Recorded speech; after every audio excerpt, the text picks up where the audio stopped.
Hello students, I am Gurvinder Kaur, faculty at Abipedia. A very warm welcome all of you in this session and I hope कि you all doing good, right? तो start करते हैं student हमारा आज का session। Punjab government exam 2024 के लिए जितने भी हमारे पंजाब अलाइड सर्विसेज हैं उनके लिए हम ये यहाँ पे हमारी सीरीज़ चल रही है फॉर द बायोलॉजी, इसके अंदर स्टूडेंट हम यहाँ पे टॉपिक कवर करेंगे हमारा रेस्पिरेशन, राइट। लास्ट सेशन के अंदर हमने लाइफ प्रोसेस के बारे में पढ़ा था जिसमें हमने खासकर जो टॉपिक कवर किया था that is our human digestive system, जिसके अंदर स्टूडेंट हमने ये देखा था कि किस तरीके से हम फूड की डाइजेशन करते हैं for our nutrition, right. Nutrition जो है वो हर एक लिविंग सेल के लिए बहुत ही इंपॉर्टेंट है। हमारी बॉडी के अंदर ऑलमोस्ट 50 ट्रिलियन से ज़्यादा सेल्स हैं स्टूडेंट, हर एक सेल को न्यूट्रिशन चाहिए for its survival purpose, right. तो अगर आपको न्यूट्रिशन चाहिए देन स्टूडेंट्स आपके पास उसके लिए डाइजेशन बहुत ज़्यादा इम्पॉर्टेंट है बिकॉज विदाउट डाइजेशन आप डायरेक्टली जो फूड को एब्जॉर्ब नहीं कर सकते, न्यूट्रिशन को एब्जॉर्ब नहीं करते। सबसे पहले स्टूडेंट आपको जो भी आपका कॉम्प्लेक्स न्यूट्रिशन का जो भी सोर्स है आपका, पहले उसको आपको तोड़ना पड़ेगा एंड आफ्टर दैट आपको उसको ब्रेक डाउन करने के बाद ही आप उसको एब्जॉर्ब कर सकते हैं। ये बिल्कुल ऐसे ही है जैसे स्टूडेंट मान लो आपको जूस पीना है, ठीक है, तो जूस आप तभी पी सकते हो जब आप जो जिस भी फ्रूट से या जिस भी वेजिटेबल से आपको जूस निकालना है उसको सबसे पहले आपको स्क्वीज करना पड़ेगा, उसको तोड़ना पड़ेगा, उसको मरोड़ना पड़ेगा, है ना, फिर उससे जाके जूस निकलेगा। और उसी लिक्विड को जब आप पीते हो तब भी उसकी डाइजेशन जो है वो बहुत जल्दी हो पाती है, राइट। आप देखते हो पानी जो है वो आपकी बॉडी में इमीडिएटली एब्जॉर्ब हो जाता है, क्यों? क्योंकि वो लिक्विड है, राइट। बॉडी को उसको तोड़ना नहीं है ना, वो पहले से एक सिंपलर मॉलिक्यूल है, राइट। तो उसको बॉडी आराम से क्या कर लेती है, एब्जॉर्ब कर लेती है। और अगर वहीं हम बात करें कि मान लो आप कोई चीज़ खाते हो, जैसे कि आप सॉलिड कोई चीज़ खाते हो, लाइक आप मान लो कुकुम्बर खा रहे हो, आपने कैरेट खाई, आपने पटेटो खाया, राइट। तो उसको सबसे पहले वो क्या करेगा, उसको वो तोड़ फोड़ के उसको सबसे पहले वो सेमी लिक्विड बनाएगा, मतलब बिल्कुल एकदम लिक्विड उसमें कन्वर्ट करेगा एंड देन उसकी एब्जॉर्प्शन करेगा हमारे स्मॉल इंटेस्टाइन के अंदर, राइट। यहाँ तक का हमने सारा प्रोसेस समझ लिया था। और अब क्या हो चुका है स्टूडेंट, डाइजेशन जो है वो हमारा हो चुका है।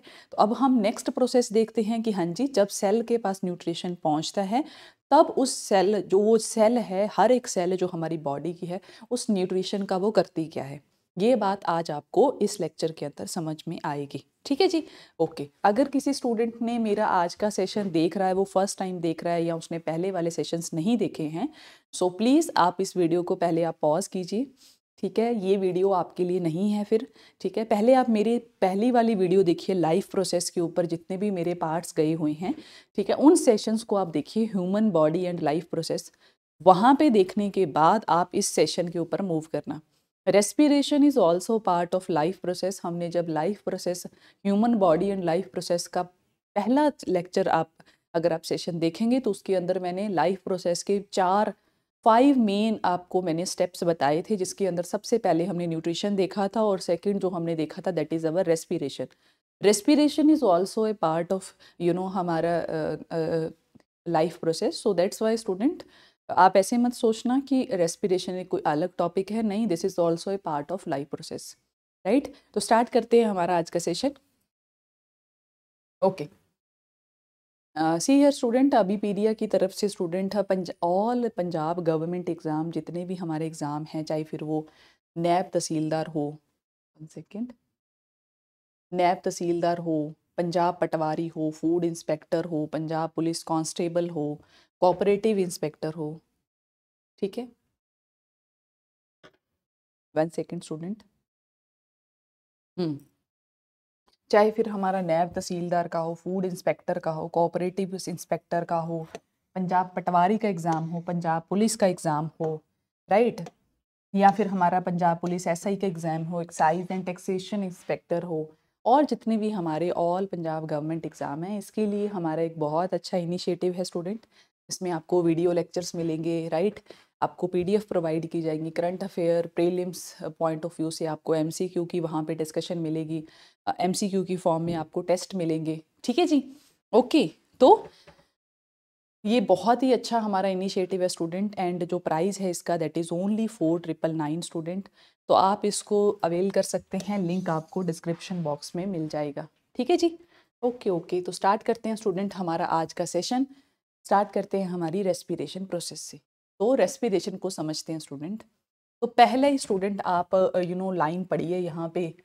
कहता है अगर ये लाइन आपको समझ में आ गई इट मीन्स कि रेस्पिरेशन आपको समझ में आ रहा है। ठीक है, तो यही पहले ही लाइन जो है वो इसका क्रक्स है। कहता है respiration is the process by which, respiration is the process by which food is burned, food को बर्न किया जा रहा है, फूड को जलाया जा रहा है in the cells of the body, हर एक सेल के अंदर, हमारी जितनी भी बॉडी के अंदर सेल्स हैं, with the help of oxygen, किसकी हेल्प से, ऑक्सीजन की हेल्प से, टू रिलीज एनर्जी, एनर्जी को रिलीज करने के लिए। मैं फिर से डेफिनेशन पढ़ती हूँ स्टूडेंट, ध्यान से समझिए। कहता है is the process by which food is burned, food को बर्न किया जा रहा है in the cells of the body, body की सेल के अंदर, with the help of oxygen, किसकी हेल्प से, ऑक्सीजन की हेल्प से, टू रिलीज एनर्जी, एनर्जी को रिलीज करने के लिए। तो क्या कह रहा है स्टूडेंट वो, रेस्पिरेशन एक ऐसी प्रोसेस है स्टूडेंट जिसमें हम ऑक्सीजन की प्रेजेंस में हमारे फूड को क्या करेंगे, बर्न करेंगे। आप इस लॉजिक को ऐसे समझिए स्टूडेंट, जैसे मान लो अगर आपको यहाँ पे आग जलानी है तो you need oxygen, then you need a oxygen. Why, आप विदाउट ऑक्सीजन किसी भी चीज़ को बर्न नहीं कर सकते। आप क्या स्पेस में जाके आग जला सकते हैं, नहीं, पॉसिबल ही नहीं है। आप एक वैक्यूम क्रिएट कीजिए जिसके अंदर हवा नहीं है, ठीक है, आप उसके अंदर आग जला दीजिए, थोड़े टाइम बाद आग जलाने की ट्राई करेंगे, वो जलेगी नहीं।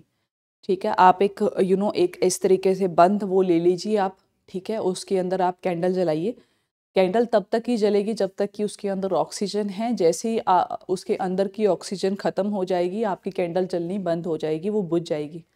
वाई, बिकॉज किसी भी चीज़ को बर्न करने के लिए ऑक्सीजन चाहिए। एंड सेम थिंग हमारी बॉडी के अंदर भी हो रहा है स्टूडेंट। आप सांस क्यों ले रहे हैं, जो आप ऑक्सीजन अंदर लेते हैं, कार्बन डाइऑक्साइड बाहर निकालते हैं, आज आपको समझ में आएगा कि एक्चुअल में ऑक्सीजन का काम क्या है। तो जो ऑक्सीजन है हमारी बॉडी के अंदर, वो हर एक सेल तक क्यों जाना इम्पॉर्टेंट है, हर एक सेल को ऑक्सीजन क्यों चाहिए, टू बर्न अवर फूड। अभी देखो, स्मॉल इंटेस्टाइन से फूड निकलकर हर एक सेल तक जाता है वाया ब्लड, ब्लड के थ्रू जो हमारा न्यूट्रिशन है,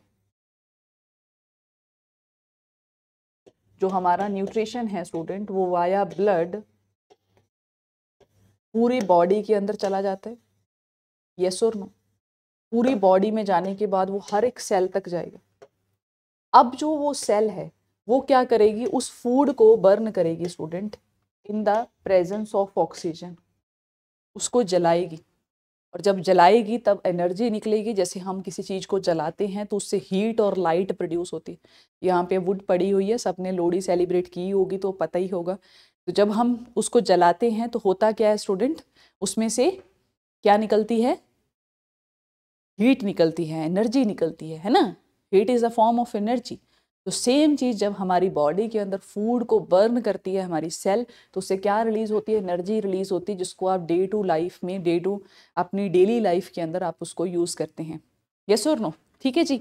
तो देखते हैं स्टूडेंट कैसे बर्न करती है और किस तरीके से। Let's see here student, it takes place in the mitochondria of the cell. आपको भी पता है स्टूडेंट, माइटोकॉन्ड्रिया, जब हमने सेल वाला चैप्टर पढ़ा था तब मैंने आपको वहाँ पे समझाया था बहुत अच्छे से कि पावर हाउस जो हमारा सेल का है, पावर हाउस जो हमारे सेल का है, दैट इज़ माइटोकॉन्ड्रिया। इसलिए इसको एनर्जी करेंसी भी कहते हैं। उस टाइम पे भी मैंने आपको बोला था कि स्टूडेंट में भी आपको ये चीज़ आज समझ में ना आए, बट जब हम रेस्पिरेशन वाला चैप्टर पढ़ेंगे तब आपको वहाँ पे बहुत अच्छे से क्लैरिटी आएगी, राइट।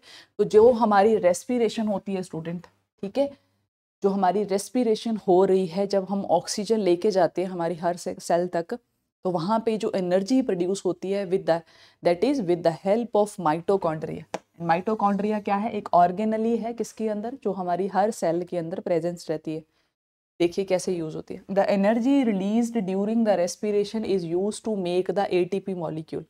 तो जो मैंने उस टाइम पे बताया था कि एनर्जी करेंसी जो है that is in the form of ATP, मतलब कि एडिनोसिन ट्राईफॉस्फेट।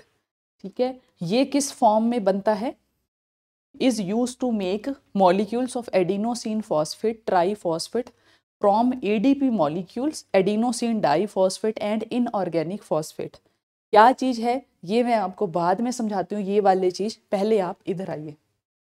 अच्छा, एनर्जी बनती कहते कैसे उसको समझते हैं स्टूडेंट हम। ठीक है, उसको समझने के लिए हम क्या करते हैं, ब्लैंक पेपर लेते हैं। आप देखिए यहाँ पे सबसे पहले तो स्टूडेंट जब हमारा न्यूट्रिशन एब्जॉर्ब होता है, यहाँ पे समझिए, इस स्लाइड में समझिए अच्छे से, जब हमारा न्यूट्रिशन स्मॉल इंटेस्टाइन में एब्जॉर्ब होगा तो किस फॉर्म में होगा? ऑब्वियसली शुगर की फॉर्म में होगा। हमारे ब्लड में शुगर होती है ना। शुगर क्या है स्टूडेंट? एक सिंपल मॉलिक्यूल है किसका? ग्लूकोज का। सिंपल मॉलिक्यूल है ग्लूकोज का। अच्छा, ग्लूकोज का फॉर्मूला क्या होता है बच्चे? C6H12O6। यस और नो? यही होता है ना फॉर्मूला। अब इसमें कार्बन कितने हैं? 6 कार्बन है। तो सबसे पहले student, in the presence of oxygen, मैंने क्या बोला, मेरी वर्डिंग पे ध्यान दीजिए, इन द प्रेजेंस ऑफ ऑक्सीजन, ये जो कार्बन के 6 मॉलिक्यूल हैं, ये जो कार्बन के 6 मॉलिक्यूल हैं, इन the presence of oxygen,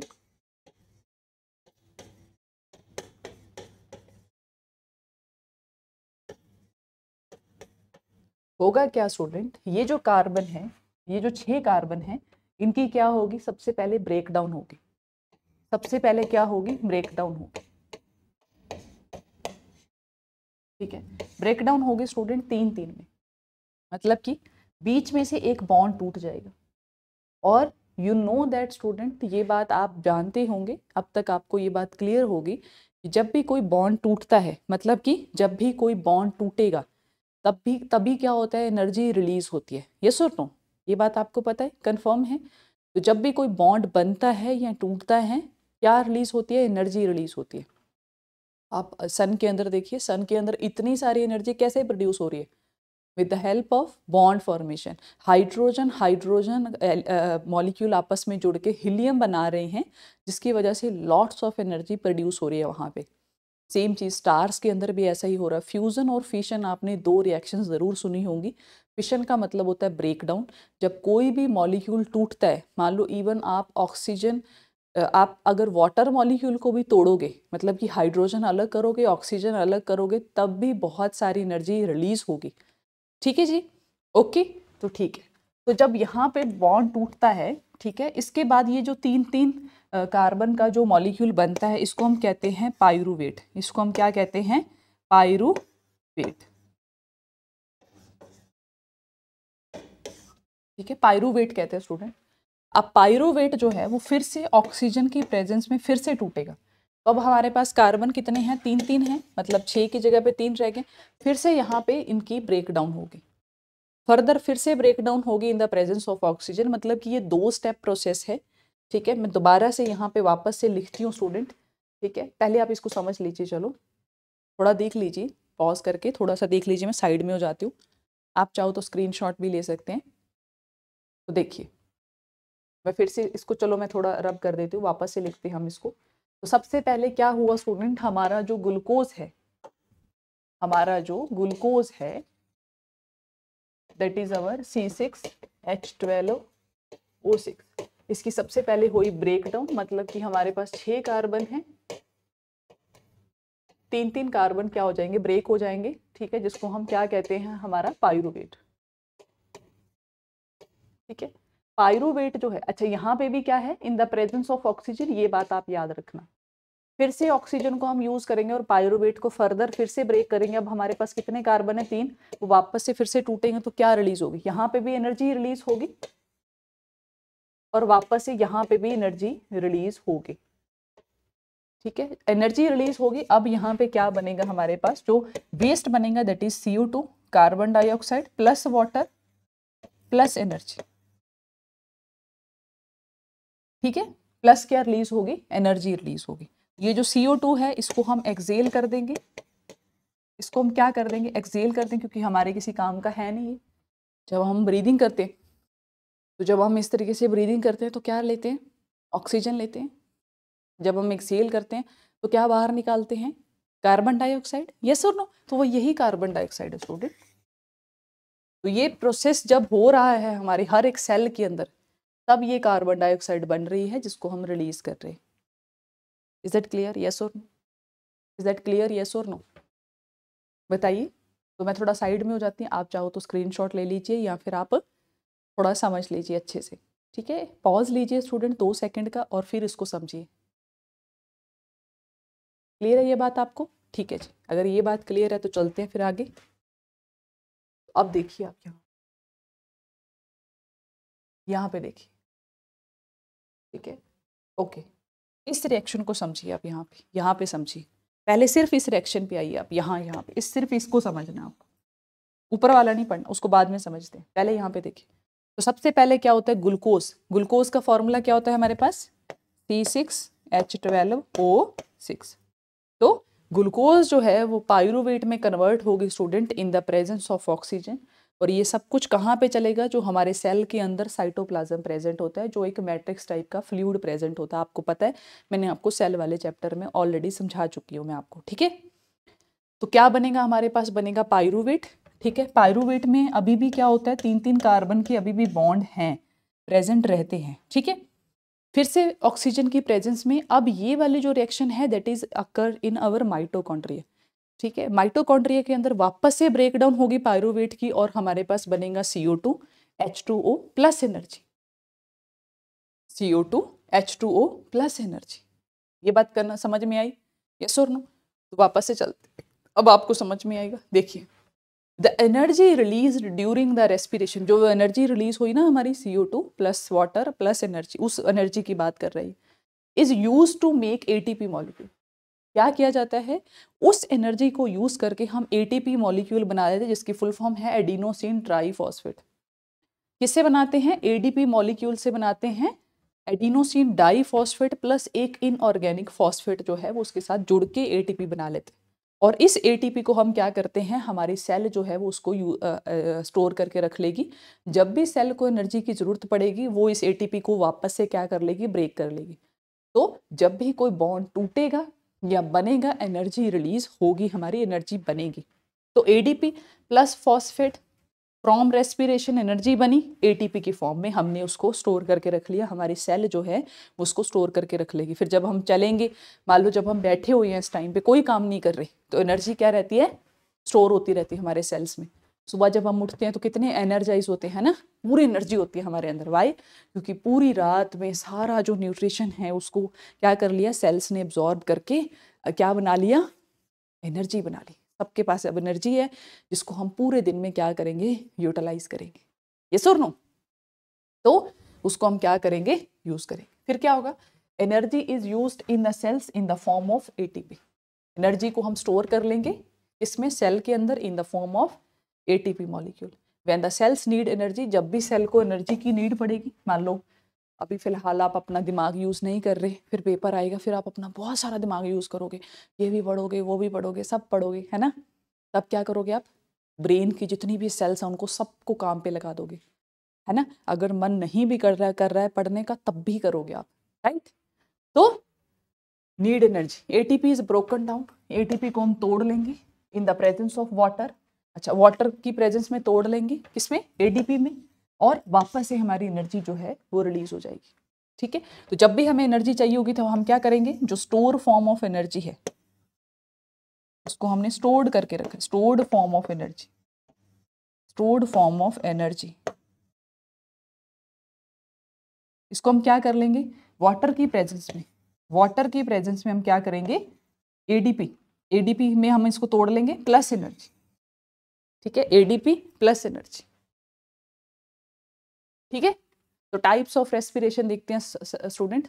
there are 2 main types of respiration, they are aerobic and anaerobic. ठीक है, एरोबिक भी है और एनारोबिक रेस्पिरेशन भी है। तो एरोबिक रेस्पिरेशन कौन सी होती है स्टूडेंट, 2 तरीके की रेस्पिरेशन होती है, एक होती है एरोबिक और दूसरी होती है एनारोबिक।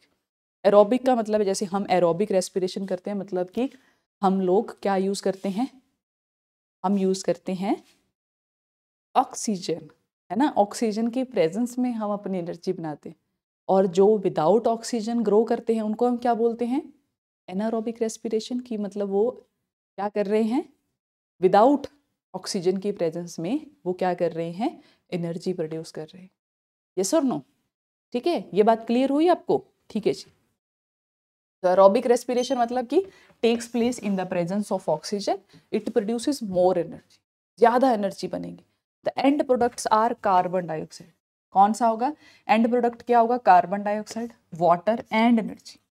एंड प्रोडक्ट हमारा कार्बन डाइऑक्साइड होगा, वाटर होगा और एनर्जी होगा। It takes place in most of the organisms.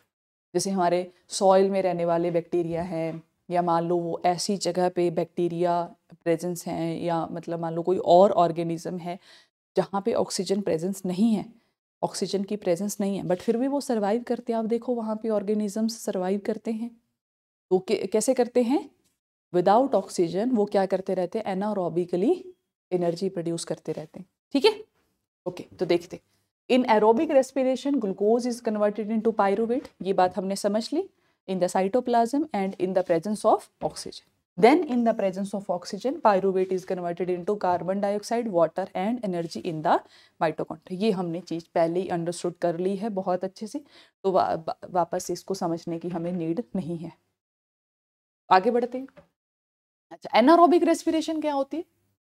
Takes place in the absence of oxygen. जब एनर्जी बने, रिलीज तो हो but without oxygen, it produces less energy. See here student, यहाँ पे एक चीज समझिए, जब भी आप विदाउट ऑक्सीजन किसी चीज को तोड़ेंगे तो वो इनकम्प्लीट टूटेगा, इनकम्प्लीट उसकी ब्रेकडाउन होगी। मतलब क्या कहने का मतलब है, समझिए। जैसे यहाँ पे ग्लूकोज है, ठीक है, ग्लूकोज जो है वो ऑक्सीजन की प्रेजेंस में पहला जो स्टेप होगा ना स्टूडेंट, जिसमें ग्लूकोज जो है वो हमारी पायरुवेट में कन्वर्ट होगी, वो तो ऑक्सीजन की प्रेजेंस में ही होगी। तो ऑक्सीजन के प्रेजेंस में सबसे पहले वो कन्वर्ट होगा किसमें? पायरुवेट में। अब जब पायरुवेट में वो कन्वर्ट हो गया तो उसमें कितने बॉन्ड है हमारे पास? कार्बन के 3 हैं, अभी भी 3 बॉन्ड है, उनको तोड़ना जरूरी है, बट अभी ऑक्सीजन तो है नहीं, तो विदाउट ऑक्सीजन की प्रेजेंस में वो एक बॉन्ड तो तोड़ ही देते हैं। ठीक है, 2 रह जाते हैं, एक बॉन्ड तो अभी भी वो टूटा नहीं है। ठीक है, अभी भी एक ही बॉन्ड टूटा है, 2 अभी भी बने हुए हैं। तो ऑब्वियसली कम बॉन्ड टूटेंगे तो ऑब्वियसली हमारे पास जो एनर्जी प्रोड्यूस होगी वो लेस ही होगी। भाई आप किसी चीज को कम तोड़ोगे तो कम ही एब्जॉर्ब कर पाओगे, जितना तोड़ोगे उतना ही एब्जॉर्ब करोगे। सिंपल बात है, कम पढ़ोगे तो कम नंबर आएंगे, ज्यादा पढ़ोगे तो ज्यादा नंबर आएंगे, है ना। आप सोचोगे कि मैम हर चीज जो है बस वो पढ़ाई से लिंक कर देती है। ठीक है, ओके। तो यहाँ पे क्या है, ग्लूकोज जो है वो हमारा पायरुवेट में कन्वर्ट हुआ। पायरुवेट आगे फर्दर फिर से 3 कार्बन के बॉन्ड टूटने थे, बट एक ही टूटा, जिसकी वजह से बहुत ही कम एनर्जी रिलीज हुई। ठीक है, जैसे कि हमारे मसल्स के अंदर जब आप मोटिवेट हो जाते हो, है ना, कोई सोशल इन्फ्लुएंसर को आप देख लेते हो एक्सरसाइज करते हुए, ठीक है, उन्होंने तो 3-4 घंटे में वीडियो बनाई होती है, ठीक है, वो 2-3 सेकंड जो आपका 1-2 मिनट का जो रील होता है, ठीक है, बट आप उसको देख के मोटिवेट हो जाते हो कि मेरे को भी ऐसा ही एक्सरसाइज करनी है। फिर आप जाते हो पार्क के अंदर या जिम के अंदर, खूब एक्सरसाइज करते हो, है ना, और नेक्स्ट डे क्या होता है? नेक्स्ट डे फिर आप उठते ही नहीं हो। क्यों? क्योंकि पूरी बॉडी में मसल क्रैम्प आ जाता है, आता है ना। तो क्यों आता है? Why? That is due to lactic acid. क्योंकि क्योंकि जब आप बहुत तेज एक्सेस अमाउंट में जब आप आप अपने मसल से वर्क लेते हो, तो ऑब्वियसली जब मसल्स काम करेंगे बच्चे, तो वो क्या करेंगे, उनको एनर्जी तो चाहिए ना काम करने के लिए, हर एक सेल को, है ना, कॉन्ट्रैक्शन रिलैक्सेशन एकदम फटाफट हो रही है ऐसे करके, तो उनको एनर्जी तो चाहिए बच्चे। जब उनको एनर्जी चाहिए तो ऑब्वियसली बच्चे, जो हमारी मसल सेल्स होंगी वो क्या करेंगी, उनके पास इतना फास्ट तरीके से ऑक्सीजन तो पहुंच नहीं रही है कि वो फटाफट एटीपी मॉलिक्यूल को तोड़ तोड़ के एनर्जी बनाते रहे, है ना। तो वो विदाउट ऑक्सीजन, मतलब कि उनके पास ऑक्सीजन इतनी सफिशिएंट अमाउंट में नहीं है, एनर्जी तो बनेंगी बट सफिशिएंट अमाउंट में ऑक्सीजन नहीं है, इसलिए क्या होता है, वो विदाउट ऑक्सीजन की प्रेजेंस में क्या करते हैं, एनर्जी बनाना शुरू कर देते हैं, जिसकी वजह से जो कार्बन के 3 मॉलिक्यूल हैं वो इनकम्प्लीट ब्रेकडाउन होते हैं, जिसकी वजह से वहां पे लैक्टिक एसिड बन जाता है। एनर्जी रिलीज होगी बट लेस अमाउंट में होगी, और जो waste carbon dioxide plus water plus energy release होनी चाहिए थी, उसके साथ एक और चीज रिलीज हो जाएगी, that is our lactic acid. जो हमारे मसल्स में क्या हो जाएगा, इकट्ठा हो जाएगा, जिसकी वजह से आपको क्रैम्प्स आते हैं। ठीक है, तो glucose in the presence of oxygen in the cytoplasm, ठीक है, वो किस में कन्वर्ट हो जाएगा, पायरूवेट में। पायरूवेट जो है वो फर्दर एब्सेंस ऑफ ऑक्सीजन, ठीक है, मसल्स, ये होता कहाँ पे, हमारी मसल सेल के अंदर, जहाँ पे लैक्टिक एसिड प्लस एनर्जी बनती है। तो यहाँ पे जो प्रोसेस हो रही है दैट इज एनारोबिक, ठीक है, बट इट डजेंट मीन कि जो हमारा ह्यूमन बीइंग है वो एनारोबिक रेस्पिरेशन करता है, नहीं, ऐसी स्टेटमेंट आ जाए तो वो गलत है, ठीक है, because we respire aerobic, aerobically हम रिस्पायर करते हैं, ना कि एनारोबिकली। वो हमारे मसल का एक प्रोसेस है जिसके अंडर हम अगर बहुत ज़्यादा एक्सेसिव अमाउंट में अगर हम कोई काम कर रहे हैं, एक्सेसिवली हम बहुत ज़्यादा कोई फिजिकल वर्कआउट कर रहे हैं, उस टाइम पे हमारे मसल्स के अंदर एनारोबिकली रेस्पिरेशन होता है, जिसके अंदर हमारा लैक्टिक एसिड बनता है, क्योंकि वहाँ पे लैक ऑफ ऑक्सीजन हो जाता है, क्योंकि ऑक्सीजन इतनी जल्दी से मिलती नहीं है मसल्स को, इसलिए वो इनकम्प्लीट ब्रेकडाउन स्टार्ट कर देता है for the production of energy. ये बात क्लियर हुई आपको, यस और नो? आगे चलते हैं। तो इन एनारोबिक रेस्पिरेशन और कहाँ कहाँ पे होती है, यीस्ट के अंदर फर्मेंटेशन होती है ना, अल्कोहल बनाते हैं ना हम लोग, तो अल्कोहल क्या है, एक तरीके की फर्मेंटेशन ही तो होती है। तो जब फर्मेंटेशन होती है तो वहां पे भी क्या होता है स्टूडेंट, विदाउट ऑक्सीजन या एब्सेंस ऑफ ऑक्सीजन में एनर्जी को प्रोड्यूस किया जाता है। तो glucose is converted into pyruvate and in the absence of oxygen, oxygen की एब्सेंस में क्या होता है, पायरूवेट जो है वो कन्वर्ट हो जाता है हमारे इथेनॉल के अंदर, इथेनॉल के अंदर कन्वर्ट हो जाता है C5H और O5, इस तरीके से वो कन्वर्ट हो जाता है, and carbon dioxide and energy, this process is called the fermentation.